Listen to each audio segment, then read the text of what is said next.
Nas redes sociais, eu sou Otávio Augusto, repórter de saúde do Caderno de Cidades. Hoje eu recebo a diretora de Vigilância Epidemiológica da Secretaria de Saúde, Heloísa Araújo. Ela vai falar sobre a primeira morte por gripe aqui no DF este ano, em 2017.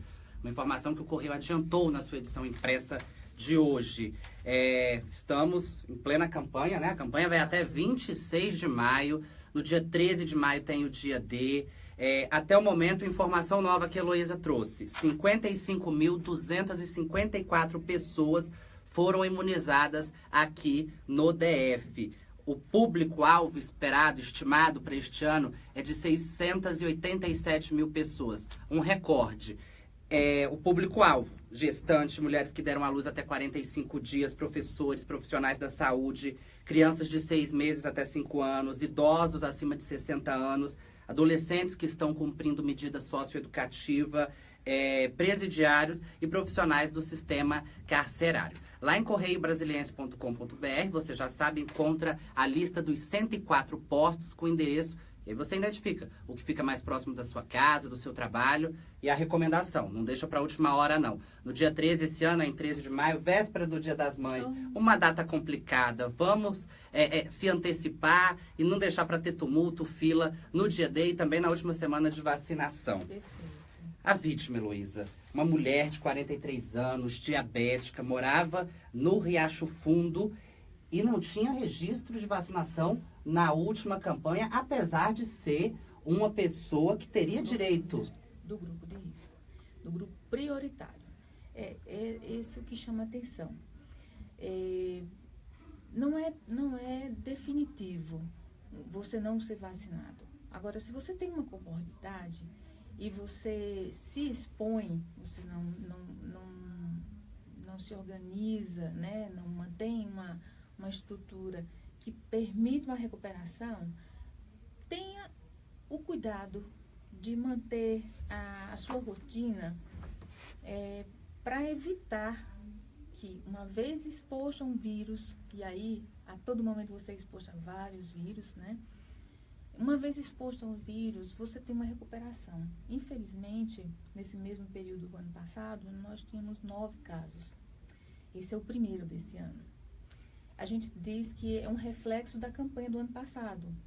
Mais pessoas... No ano passado também teve um frisson com H1N1 que eu acho que causou um medo maior na população. E aí eles procuraram realmente os postos de saúde, né? A gente não precisa ter um frisson, não precisa ter um pavor, se estar apavorado. Mas cumpra seu dever de casa. A saúde só funciona com essa parceria. Eu estou com a estrutura montada, eu tenho vacina nos postos, a gente tem uma grande demanda para cumprir, que é atingir 90%, o ano passado só foi 80% do grupo, que era proposto a meta proposta pelo Ministério, Otávio, e esse ano é 90%. Eu não quero bater meta, eu quero atingir pessoas, eu quero que esses cidadãos de Brasília, do Distrito Federal, estejam com a maior possibilidade de se protegerem contra a gripe, o vírus da influenza. Principalmente esse grupo que, quando exposto, é mais fragilizado.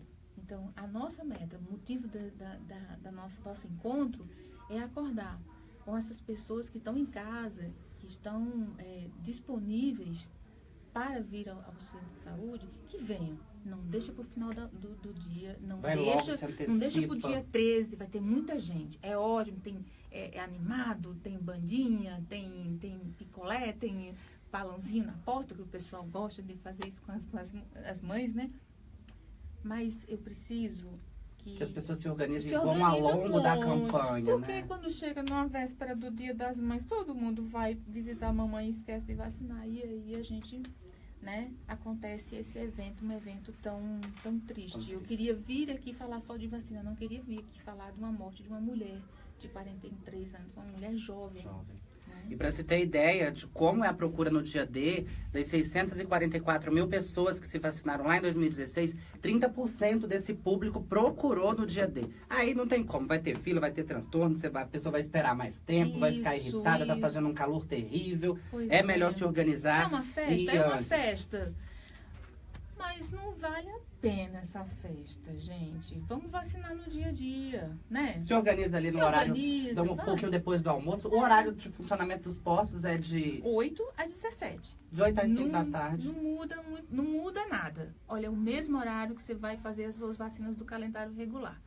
Então, se você faz isso, se você se organiza, facilita a tua vida, facilita a vida de quem tem necessidade de vacinar regularmente, que não é a da campanha, né?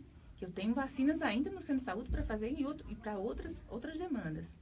É verdade. E aí todo mundo fica vacinado e não acontece uma coisa dessa. Em Ceilândia, os casos, a Secretaria de Saúde registra como síndrome respiratória aguda grave. A gente traduz como um agravo da gripe. No ano passado, neste mesmo período, foram 175 casos. Este ano já são 195.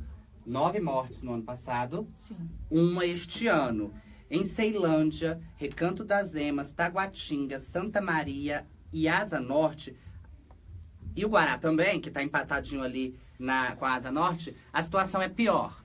Foi onde houve mais casos, por mais pessoas ficaram com complicações da gripe. Essas 195 pessoas, elas foram hospitalizadas, né? Não. Olha só, nós temos notificação. Notificação é todo paciente que chega com a síndrome gripal, que pode ser desde a gripe leve, né? Uma gripe, um quadro gripal, que é aquele comum da gente, a tosse, a coriza, a febre, a dor no corpo. Essas pessoas são notificadas. Mas nós pedimos... Por exemplo, se eu tô assim, eu chego lá e vai falar, Otávio Augusto tá com gripe. Tá com gripe. Cabe ao médico decidir se você vai fazer uma coleta de material para identificar que tipo de vírus você está portando, Otávio Augusto. Todos os vírus têm o mesmo comportamento. O que a gente vai fazer é identificar quem é que está por trás daquela gripe. Aquele. Porque até agora nós não conseguimos, dessas 195 notificações, nós não achamos nenhum H1N1, diferentemente do ano passado. E do entorno também, porque no entorno já houve mortes, foram 6 mortes, e uma delas foi causada por H1N1, segundo a Secretaria de Saúde de Goiás. Desde o início do ano, pelo menos 32 moradores lá do entorno tiveram a síndrome respiratória aguda grave, que é uma complicação da gripe. Novo Gama, Valparaíso, Lusiânia, Formosa, Planaltina, todos esses municípios pertinhos aqui da gente já registraram casos. Teve também Santo Antônio do Descoberto, que eu esqueci de incluir. Este ano a gente está mais tranquilo, né? A situação epidemiológica está mais controlada quando é comparado com o que a gente viveu no ano passado, com o H1N1. Isso cria a falsa esperança de que não precisa vacinar. Se não tá tendo, eu não vou não. Pra que eu vou? Nunca não se fie nesse tipo de informação. Olha, não é a falta de eventos confirmados que impede que você se exponha a vírus. E a justificativa de você se vacinar é que é a única forma de prevenção que está disponível. Gente, a forma de prevenção gratuita do grupo prioritário. Então, essas pessoas, quando estão expostas ao vírus, elas têm a tendência, elas têm a possibilidade de desenvolver formas mais graves. E é essa forma mais grave que nós temos que nos preocupar. Porque essa forma mais grave pode levar, inclusive, ao óbito. E aí, se você tem pessoas com comorbidades, pessoas com mais de 60 anos e crianças, que aí é onde, né, tem a dificuldade de manejo, a criança ela é um pouco mais frágil, ela apresenta um quadro que evolui mais rápido para sofrimento respiratório, ela não vai estar coberta pela vacinação. Então, por mais que eu tenha use da etiqueta da tosse, né, que você fazer vários, lavar a mãozinha, não estar em ambientes fechados, mas peraí, tá fazendo frio, não vou ficar no ambiente aberto. Vou ficar lá na marquise embaixo sozinho. Olha aí, tá vendo? Então é isso, Otávio Augusto. A gente tem que ter essa maturidade de dizer, independente do que está acontecendo, estamos com a vigilância reforçada, estamos com o número de casos menores esse ano, mas nós precisamos manter essa cobertura vacinal alta para que os casos que venham a acontecer não tenham o desfecho da morte. E uma vez internando, a gente não tem esse paciente tão isolado da casa dele. É um ambiente difícil, é um ambiente hospitalar, gente. Então, não queira isso para você, não queira isso para sua criança, não queira isso para o seu parente. Vamos nos ajudar. Nos ajudem, por favor. É verdade. E o vírus que essa vítima aqui do DF, a senhora de 43 anos lá do Riacho Fundo, tinha, era o H3N2. Isso. É como se fosse um primo ali do H1N1, só que menos forte. Não, eles têm todos os mesmos comportamentos. Todos eles desencadeiam o mesmo quadro.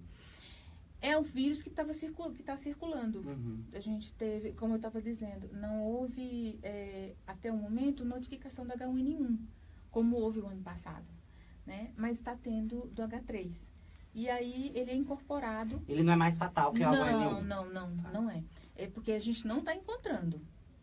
Colhe o material, monitora e ele não aparece. Mas isso é assim, hoje você pegou uma gripe, desenvolveu, uns 7 dias você está bem. Daqui a 7 dias, daqui a 10 dias, você pode pegar outro vírus. E você faz novo teste, tem outro vírus circulando. Pode ser o adenovírus, pode ser o metapneumo, pode ser o H1N1, pode ser o H3, pode ser qualquer um. E não existe essa coisa de, eu só vou ter um vírus, né? Tanto que a vacina, ela é produzida de uma cepa que circulou no ambiente de um ano para o outro. Então, nós estamos monitorando agora, para o ano que vem, essas cepas são informadas para a OMS e essa cepa, no próximo ano, já vem uma vacina com essas cepas circulantes. Porque está sempre renovando. Ou seja, a vacina é sempre atualizada, né?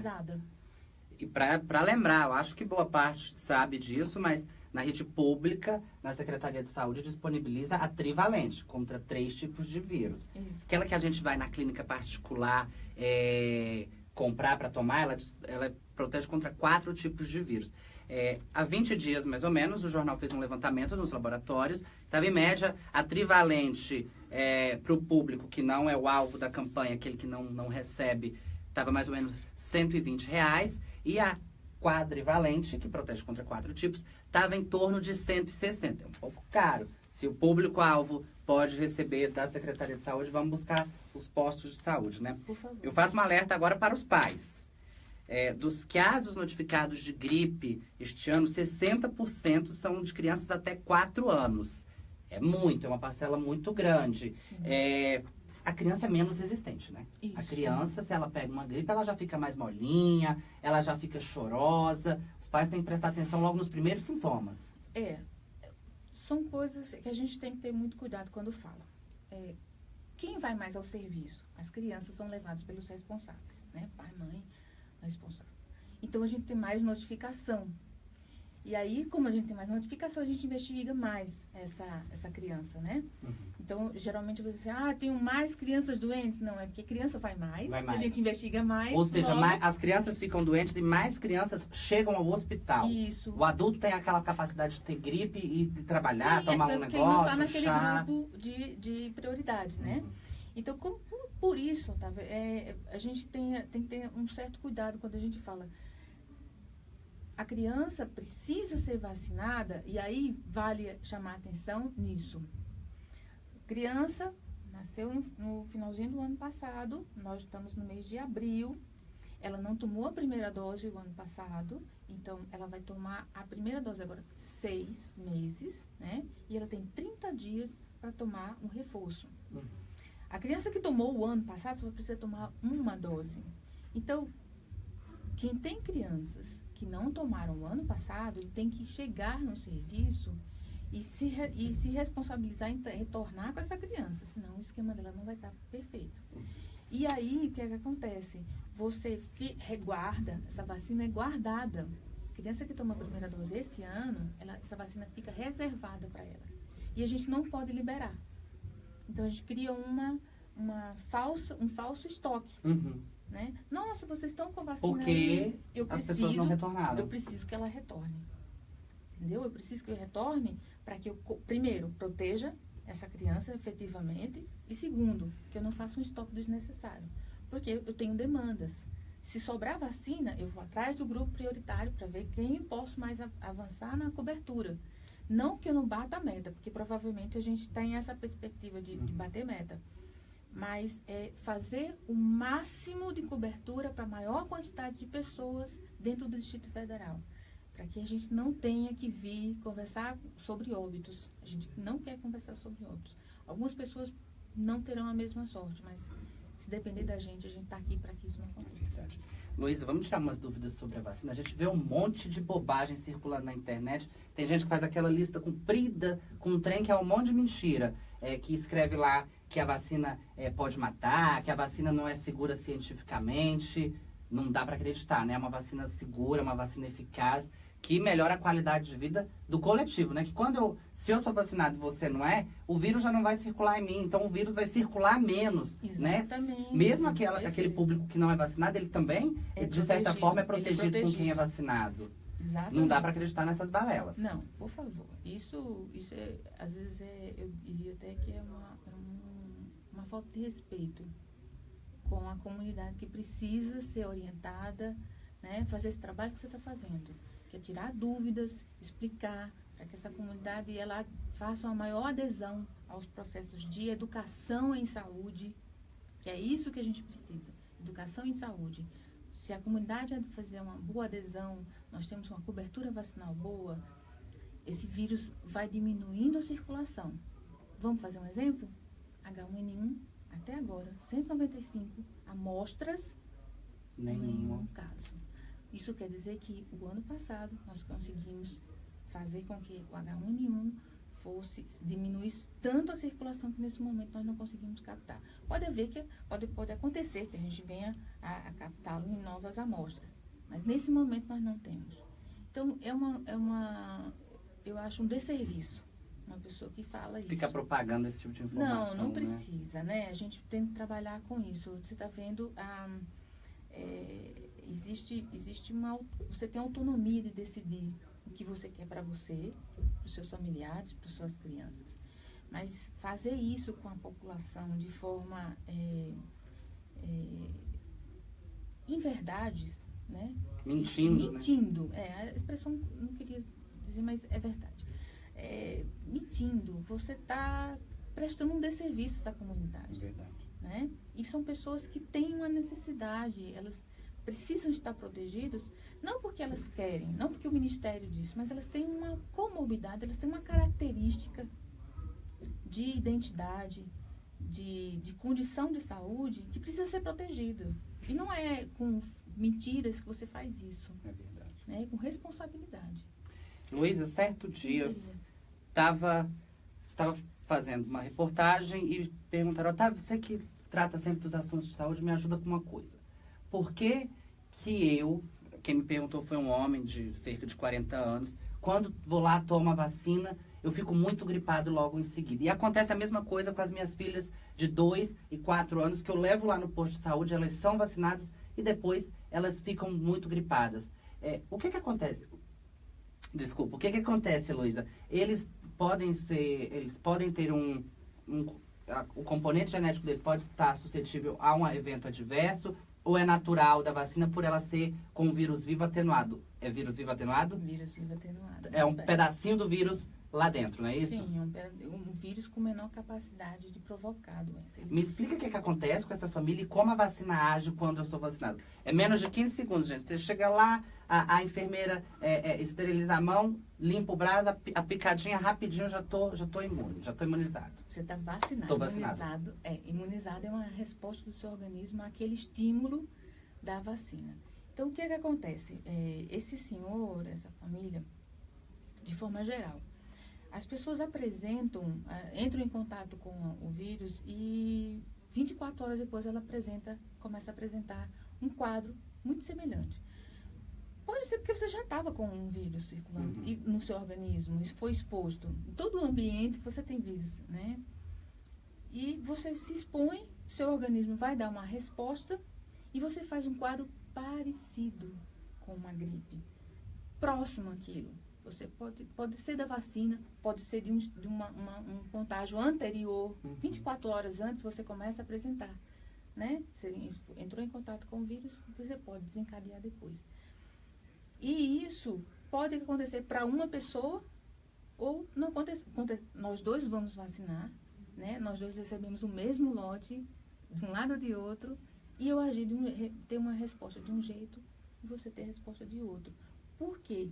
Porque o vírus, embora seja o mesmo, né, as cepas sejam as mesmas, Nós somos pessoas diferentes. Nosso organismo nossa funciona... resposta imunológica acontece de forma diferente, né?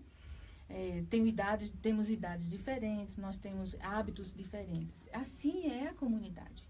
Você vai ter pessoas que têm baixíssima imunidade, tendo que ter a prescrição, porque tem médica para ser vacinado. Porque tem que avaliar o risco-benefício, né? Os nefropatas, os hepatopatas, os pacientes com comorbidade hematológica, né? Os pacientes que estão imunodeprimidos ou que eles são imunossuprimidos por uma questão de tratamento, eles têm que avaliar se vale a pena, naquele momento, ele receber a vacina.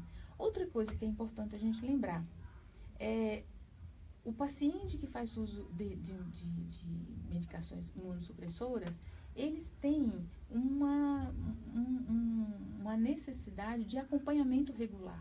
Então, se você já é acompanhado regularmente pelo seu profissional de saúde e você está sem febre naquele período, e isso aí serve para todo mundo, você não tem febre, não está com febre, você não está com quadro gripal, procure o serviço de saúde. Agora, se você está nesse momento, hoje, cheguei lá no centro de saúde, olha, eu estou tendo febre, não vacine agora, porque você pode estar já com um vírus. E você tomando a vacina, você vai desencadear um quadro mais forte de uma gripe, coisa que você não precisaria fazer. Dá um tempo, espera, volta, daqui uma semana, que 7 dias é o quadro, é o quadro médio de uma gripe, né? Eu fui lá no médico, ele me disse que era virose. Todo mundo fica atacado quando diz isso, que né? é tanta virose. Ai, que tanta virose é essa? Porque o mundo está cheio de vírus. E aí, a gente tem que ter esse cuidado. Importante, muito importante. Mesmo estando com o seu atestado, o médico me deu, semana passada, me deu o atestado para eu ir receber a dose. Hoje eu cheguei, estou gripado, hoje eu estou com febre. Segura um pouquinho. E passa uma triagem, né? Não é chega e vacina, tem as enfermeiras que ela dá uma olhada como é que tá a pessoa. Mas é importante você falar. Por quê? Por exemplo, se você decide fazer isso exatamente no dia D, aquela fila quilométrica, você está tão naquela fila lá, preocupado que não vai chegar, olha o tempo, o sol quente, você não fala. Você não fala, você pode passar de alguém não te perguntar, e você recebe a vacina. E você vai passar a ter um quadro mais sensível, você vai estar mais sensível. Então, você vai ter um quadro mais grave, uma resposta mais grave àquela vacina, né? Esse senhor com as 2 filhas não precisam ter preocupação, né? Não são alérgicos à vacina, não tem nenhum tipo de complicação. O quadro de resposta a um paciente desse é um quadro de reação mais grave, bem mais grave. Ele não tomaria a segunda dose. Olha, então a gente faz o alerta mais uma vez. A campanha começou, já tem quase 2 semanas. Na primeira semana foi para médico e para profissionais de saúde e professores. Depois não, foi... Só corrigindo. Só para os trabalhadores da saúde. A partir de segunda-feira foi aberto para todo mundo. Toda aquela relação do público-alvo que eu falei. Vou repetir: gestantes, mulheres que deram à luz até 45 dias, professores, profissionais da saúde, crianças de 6 meses até 5 anos, idosos, adolescentes que estão cumprindo medida socioeducativa, presidiários e servidores do sistema carcerário. No dia 13 de maio, véspera do Dia das Mães, é o dia D, mas não leva a família toda de uma vez no dia D, não. Vai se organizando ao longo das semanas para se imunizar, para se vacinar com mais tranquilidade, com mais rapidez. A campanha vai até o dia 26 de maio, mas também não deixa para a última semana, não, que aí é aquela fila gigantesca que a gente vê, as pessoas reclamam, ficam nervosas. É um desserviço. Para recapitular, o DF registrou a primeira morte por gripe em 2017, uma mulher de 43 anos, moradora do Riacho Fundo, ela tinha diabetes, o vírus H3N2 que acometeu essa senhora. No entorno, foram 6 mortes, 32 pessoas precisaram ser hospitalizadas por causa da gripe, segundo a Secretaria de Saúde de Goiás. E eu vou trazer um detalhe para você que está acompanhando a gente do entorno, da vacinação de lá. São 191 mil pessoas, o público-alvo. E Lusiânia é o município que mais deve vacinar, 36 mil pessoas. É um público um pouquinho menor do que do ano passado, quando 196 mil pessoas foram imunizadas na região. Quem tem direito procura a vacina, quem não tem pode pagar, vá a uma clínica particular. É um bem danado que você faz para você, para sua família, para a sociedade em geral. São 104 postos aqui no DF, lá em correiobrasiliense.com.br. Você vê o endereço e pode escolher aquele que é mais pertinho do seu trabalho, mais pertinho da sua casa. Heloísa, muito obrigado. Espero ajudar na campanha. Vamos conversar ao longo aí das próximas semanas para ir atualizando os casos. Até o momento, ó, 55.254 pessoas foram imunizadas no DF. 55.254.